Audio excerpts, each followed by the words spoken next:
зале боевой славы «Память» сегодня чествуют Андрея. Он вернулся 10 дней назад и уже завтра снова отправится в зону СВО.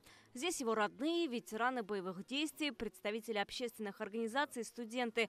Каждый старается сделать фото с героем. Андрей удостоен государственной награды Ордена Мужества. Указом президента Российской Федерации за мужество, отвагу и самоотверженность, проявленные при исполнении воинского долга. Награду Андрею сегодня вручил лично глава Бугульминского района Ленар Закиров. Родина, президент нашей страны Владимир Владимирович Путин высоко оценили ваш подвиг, проявленное мужество, правильный героизм.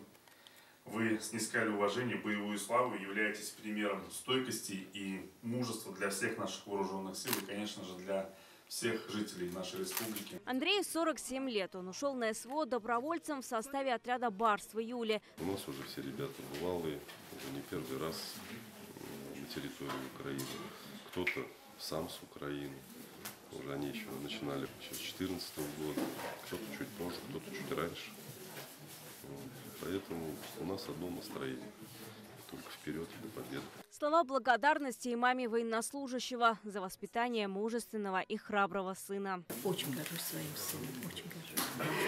У него именно такие качества, что защита и оберег, и любовь.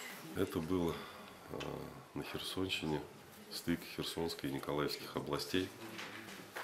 И мы тогда из-под Донецка вытащили большую часть группировки.